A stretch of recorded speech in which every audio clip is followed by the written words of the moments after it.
Welcome to the Finding the Magic podcast, where books come alive. I'm Tricia Copeland, a fiction author and host of this show. If you love books, finding great reads, and hearing about the story behind the story directly from the authors, this is the place for you. Whether you like fantasy, science fiction, dystopian, or romance titles, I think you'll find something to love in my playlist. Listen in to discover something magical about a book or two today.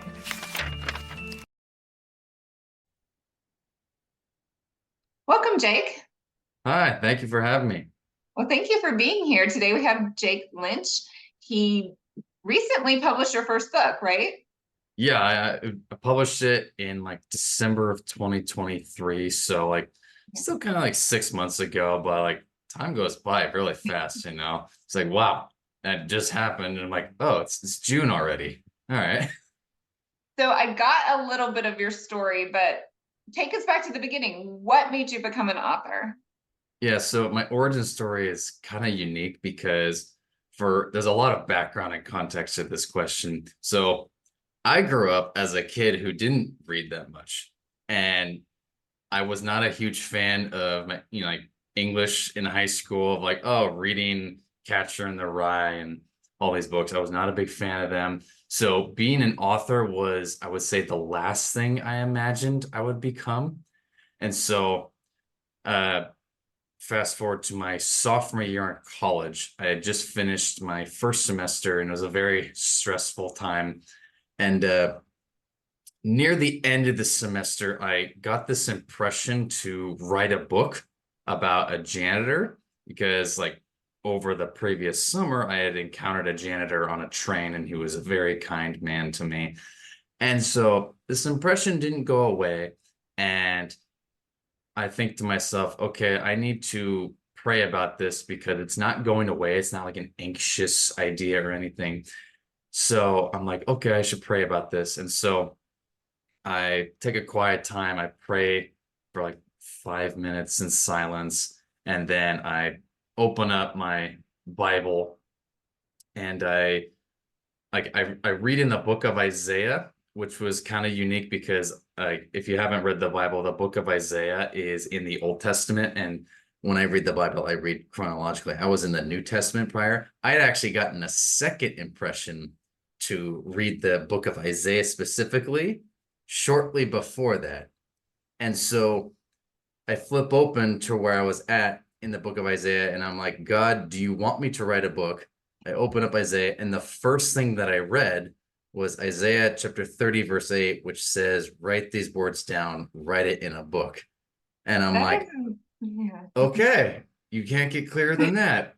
All right, God, you want me to write a book? I'm going to write a book now. And after that, I started writing. And here we are 5 years later. That is really neat. I'm getting chill bumps because obviously you were supposed to write a book. It, yeah, I know. I had zero aspirations for becoming an author. And then it's like, all right, you flip open and like, oh, it says right there, right? This, do you want me to write a book? Like the coincidence of the question and reading that verse was too much for me to think it's just a coincidence. I'm like, no, this is important. And like that was one of the pivotal moments of my life. And so from then I started writing. So here we are. Okay, and do you enjoy it? I guess you do enjoy it if you finish the book. Well, actually, over the years, I did not actually. Like when I first started writing, I hated it because I looked at it more as a discipline. And I was still in college at the time. I still had to go do all my classes, hang out with friends, but I had to write. I set a time to write for like an hour to 2 hours a day. And that was very hard for me to do. That's a lot. Yeah. Yeah. And like, and I had to say no to a lot of things. I'm like, no, I know my friends want to go hang out, but I have to go write this thing. And it was also hard because I had no idea what I was doing. Like I had never written a book before. I had no idea how to write a book. And starting from scratch, man, like that's hard. It's very hard. Like for like a full year, I made the error of writing the story and editing it at the same time. And you're nodding in agreement. Yeah. You know exactly what I'm talking about. I'm like, it took me a full year to realize that that approach does not work. But so, like the first few years were rough and I did not like it. But then as time went on and my story started to develop more, that's when I became more attached to the characters. And that's when I started to enjoy it more. And now I'm able to enjoy it. That's good. And did you like take any classes or watch videos or do any courses to learn how None, to write, to do plot, characters, any of that? none.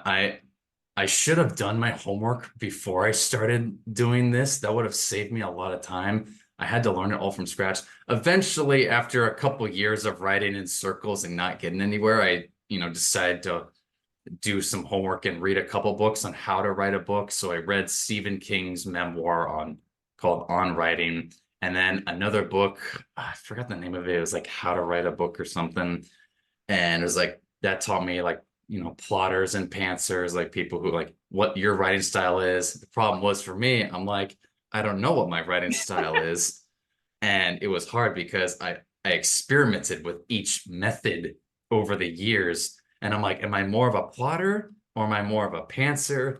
And it took me a long time, but I realized that I'm actually a hybrid. I plot and I pants. So it like I should have done my homework on that and it would have saved me a lot of time, but I made it eventually. So tell me about your characters. Do you have a story with the janitor character? Yeah, so the story evolved a lot. And like the janitor was like the catalyst for getting the story started, but he's actually not the main character. So with my book called Broken to Beautiful, it's actually about a girl in high school named Crystal. She's a shy girl and a social loner, so she doesn't know how to interact with people. And high school is a very awkward time for people. And so she's a girl who doesn't know how to make friends or to have fun. And she like struggles with, like some very dark issues that a lot of people deal with these days, like having suicidal thoughts and depression. But she is able to like throughout the story, she finds God, and because of that, she starts to love on people because God loved her. And so when she starts doing that and getting outside of her comfort zone, that's when she really starts to experience the joys of life for the first time and connect with people for the first time. And so I create a lot of different characters throughout the story. And like they're all based off certain themes and issues. Like I'll have one character that deals with a lot of grief, and then one character that struggles with like an identity crisis of like who am I, another character that struggles with pleasing people, like a lot of things that high schoolers and just people like struggle with when it comes to socializing. So it's a thematic style story, but it's still a story. So I like to teach certain messages through the characters in the story. So a lot of my like books and stories that I'm writing and like are based off character development and what the characters go through and how they experience change and grow from those experiences. That's really neat. So how did you pick a teenage girl as your main character? People ask me that question of like, why did you write like your first book about a girl instead of a guy? And honestly, I don't like it's kind of a vague answer. Like there's like multiple factors, but I also like that's just how it developed. And I wanted it to be a story about friendship rather than like a romance. And so I end like when I was writing the story, it turns out like I didn't realize it until after that I had written a lot of female characters. There's a lot of female characters in my story. And I'm like, if the main character is a guy and he like, let's say, helps all of these girls with their problems, then it'll kind of seem like it's a romance story. And I don't want that. That's not what I was intending with this story. I wanted to be more about friendship. So that's one of the reasons why I kept it as a girl. But then I don't know. There's also differences between uh like male and female in stories to where if it was a girl, it would like she would seem more innocent rather than a guy being the main character because she would be dealing with a lot of inward like darkness. And if it was a guy, it would like it gives off a different vibe. Like there's a psychological thing to it. but I wanted a character who was approachable and more innocent and just easy to talk to, and not just like a person who carried a lot of darkness within all the time. So yeah, it's kind of a vague answer. It's like hard to explain, but not. But also, I didn't really think about it until after I wrote it. I'm like, yeah, that's just how it turned out. That's neat. Do you have sisters, or did you like show it to friends and say, "Is this what the girl would do?" Or The funny part about it is I don't have any sisters. I have only brothers. Like my cousins are all boys, and my brothers, so it's kind of funny how that all turned out. But I don't know. I gave it to my mom, and she's like, "Yeah, you did a good job on it." And I'm like, "Okay, good." there you go. That's what counts. At least I Mom's stamp checked. of approval. Oh yeah, you got to get the mom stamp of approval. So That is great. So the name of your story is Broken to Beautiful, or yes. Broken to Beautiful, and it's about Crystal, who's a teenager in high school, and just do you tell it over like a certain period of time, or how does that develop for her? I would say it develops in like the middle to later years of high school. Like the story starts off already settled into high school. Like no, it's not the first day of school or anything. So it starts almost in the middle of the story. And I leave a lot of area open for background to like go back into the earlier days to explain, everything about the characters in the story and how they grew up and turned out the way they did. So the story starts off in the middle of the high school days. And, like I like doing that. I like starting off in the problem and then developing the story after the problem. Like, okay, this thing happened, like this very dark event happened, and then the story grows from that, and you see what comes afterwards. It's almost like going through the darkest moment in your life, but then you experience the journey and transformation after that, and the growth of coming back to the world and finding the joy again. So the story starts off kind of dark, and I do warn that in the beginning. But once you get past the first couple of chapters, that's when the story really expands and it takes on a whole new world, basically. And did you write it from Crystal's point of view, or is this third person? It's third person, and like it follows Crystal, but there's multiple characters as well. So I wrote the story in like third person, mostly omniscient, kind of, but there's multiple characters in it, so it goes into different characters' interactions and their thought process as they interact with Crystal as the main character. So yeah.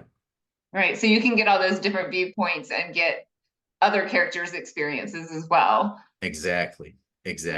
And that's the fun part too, because I loved developing different characters who are characters who are very different from Crystal, who like the main character, like watching a shy, introverted girl interact with an extroverted person who's like the life of the party, and just seeing how that, plays out, but then also watching how two different personalities become friends in different scenarios. I love seeing that happen. So like by the end of this, like you watch a community develop throughout this story, and it's lovely. It's wonderful. Everyone's different, and you'll find a sense of relatability to a lot of the characters. So I love how I created that. Neat. Did you put your own personality in there? Are you one of the characters? I mean, technically, yes. Like some of the characters are based off some problems that I've gone through. I mean, if I had to like give away a spoiler, I would say I'm the most like Crystal. She's like 98% me, but not 100% me, because she grew up in different circumstances than I did. But I didn't try to make anything new when I was creating Crystal and her personality. I'm like, no, I'm just gonna write what I know, because this is my first book and I have no idea what I'm doing. So I'm just gonna write what I know. Fun, yeah. Yeah. So I'm assuming after you went through this 4 or 5 years of figuring out how to write a book, so did you have it edited and go through that process too? over and over again. Like I went like I had to discover how to make official drafts, like just saying like this is the story rather than rewriting it over and over again. I would take a whole draft and it would be a couple hundred pages and I'm like, nope, I'm gonna change the whole story. I'm just gonna throw it out just like that. And then I'll just rewrite the whole thing over again. And that's why it would take me another year or two.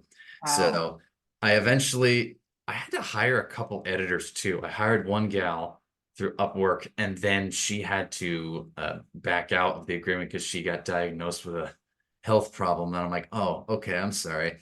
And then I hired another editor, and she actually didn't do a good job. Uh, And I like, so I had to read it a lot. I had to read my own story like at least 5 times just to check for edits. And then I also hired a proofreader. Like I was trying to get this thing perfect, man. And of course, I had to write a very long book. Like the book on paperback is like 650 wow. pages long.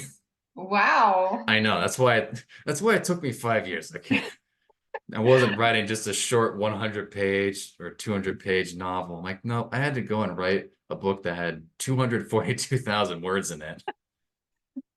Wow. Yeah, that is definitely an undertaking. So yeah, when I wrote my first book, my editor like sent it back and said, okay, take 2/3 of this out because I wrote Oh, it like really? I was seeing a movie in my head. So it was mostly like almost like a screenplay. Like it had Yeah. all dialogue. And she said, you can't have all dialogue in your story. No? So it was like I'd written like 190,000 words. She was like, this needs to be 90,000 words. Oh, shit. They Yeah, it told you to was. take out 100,000 Yeah, words? I took out so much. It was Oh crazy. my I gosh. can feel the pain. Yes. Wow, that's incredible. They didn't tell me that.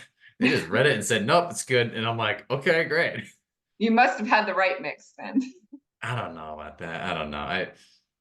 There's pros and cons to it, but eventually it turned out great. So, as great as I could make it. That's awesome. Congratulations. So Thank where do you. you go from here? Yeah, so right now I'm still marketing it. I've had it out for 6 to 7 months. I also had my audiobook get created. So that came out in May. So now this book is finally an audiobook. It's out on Audible. You can listen to it there, Broken to Beautiful. And, I'm still trying to promote it. I'm still learning how to be a self-published author essentially and market the book and get the word out and connect with people. So now that's a new part of the journey that I never expected I would be taking on. So that's what I'm currently doing right now is a lot of marketing and social media. So yay, I post my life on social media. I'm an introvert. I don't like Yay, doing yes. that. No, I love reading YA and I love audiobooks, so I will definitely pick it up. So. Excellent. Excellent. Yeah, get ready to cry, Trisha. Oh no, that's bad because I cry at everything. My kids are like, Mom, stop, just stop. Anyway. Oh, well, you're gonna love this story then. It'll really it's gonna tear your heart out. Oh man, okay. I have to be in the right mood. Yeah, Um, that's right. That's right. so are you going to write another book now that you sort of have enjoyed this, at least the end of this process? Yeah, yeah. So now that I finished writing my first book, I'm like, well, now I know how to write another one, so I might as well go write another one. So now I'm working on trying to get a new series started, actually. So my first book is more of a one-off, and I have a second book that I have already written. I'm just still working on getting the front cover for that made and that'll be the start of a action adventure series actually. So I'm planning to write a lot of books in that theme in the future, and I'm working on that right now and the one after that. So I'm staying busy, Trisha. I'm not gonna lie. That sounds like a lot. And what is, you said it's action adventure. Can you tell us any more about that? So we. Yeah, yeah. So the second book is called The Lost Saint, like Chronicles of the Lost Saint. And it's about a very pious and religious soldier who lives in a post-nuclear world war, basically. And so like everything's been destroyed, but it's kind of like an age of renewal to where it's like a modern medieval ages actually. So like bullets are rare and like modern technology is few. And yet but there's still modern technology. And so he's a soldier who has lost everything and has to find a new purpose in this world where everything that he knew is different. And so he encounters new cities, new communities of people, and has to try and figure out what his calling is in this new world after he's been at war for so long. So that's the start of it. That sounds neat. It sounds very dystopian. I'm picturing Waterworld and The Road. I don't know if you've read The Road or not, but I have not read The Road. It certainly blends certain themes. It's like a little dystopian for sure, but it's not like totally, but it is. So it's kind of like the Book of Eli, if you ever saw that movie. I don't know if you okay. saw that I movie. haven't seen it. I've heard of it. Yeah. Yeah, so kind of like that. I need to read more dystopian novels, but yeah. Well, I never read what I'm writing. So I write in several different genres, but if I'm writing in fantasy, I don't read fantasy because I'm scared that whatever No? ideas were in the book are going to get transferred into my new story. So Oh, well, no, I don't nothing's. know. I don't know. Maybe it's different for everybody, but yeah. Maybe. I mean, it certainly helps me learn more about the genre that I Right. plan to write Right. in. I'm like, oh, you can do that? Okay, I can do that too. I don't know. To Yeah, me, I see the benefits though too. Yeah. yeah, yeah. Good. And at what age is your character in the new Uh, book?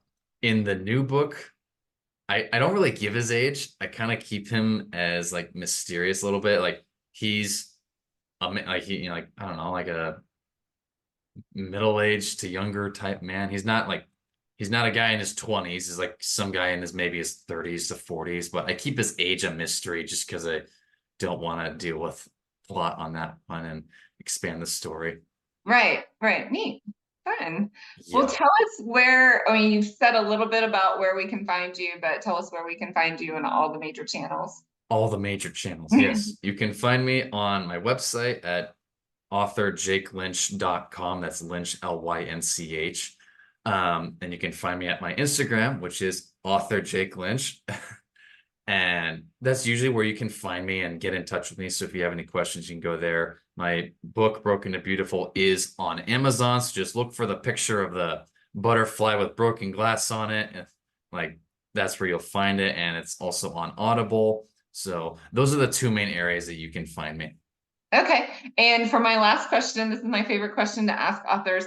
What do you want? Okay, so maybe we'll just talk about Broken Beautiful since that's the one that's out. Okay. What do you want readers to come away from after reading your book? Whether it's a thought, a feeling, or what is kind of your main goal?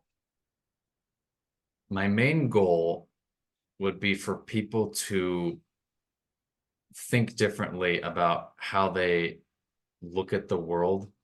And what I mean by that is I want people to look up from their current problems and to look around at the people who are next to them and to think, is everyone around me actually doing okay? And to reach out to people, even if it's uncomfortable. I want people to look up from their phones and to see the person who's crying right next to them and to put a hand on their shoulder and help them out.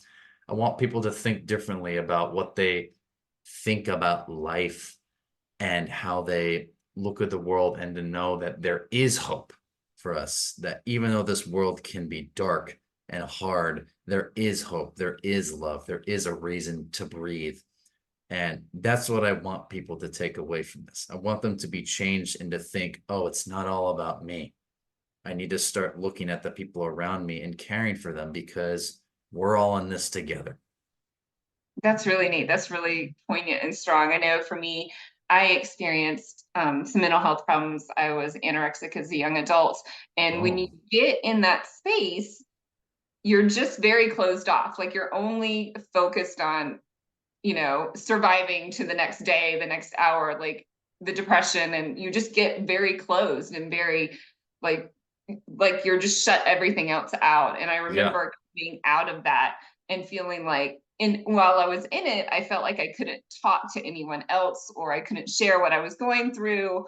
And then, but coming out of that and really believing and having people tell me, you need to share what's going on with you with other person, because that's how people relate. And if you're not sharing, they're not going to share either, right? So being willing to be vulnerable helps other people, which is what I didn't get or didn't see, and like just allowing yourself to be human in those times. And so made so many more connections after I was able to kind of like open up a little bit and realize that, and let people help me, right? And by letting people help me, part of that was helping them as well. So that's, I think that's really poignant, especially for that age group. And then like, it sounds like your next books are a little bit of soul searching as well. So going into that feeling or that theme of hope. Yeah, I like having themes of hope. Like my stories could be a little dark, but there is a hopeful theme to all of them. And that's what I plan to do. That's what I plan to write. So yeah. Neat. Fun. Well, thank you so much for being here, Jake.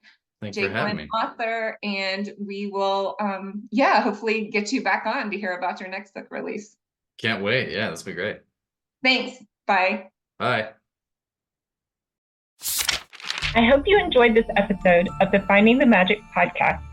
I'm your host, author and podcaster Tricia Copeland, and I love getting behind the scenes. If you like the podcast, make sure to subscribe and stop in each week to discover new authors and books. Thanks for listening, and until next time, keep finding the magic.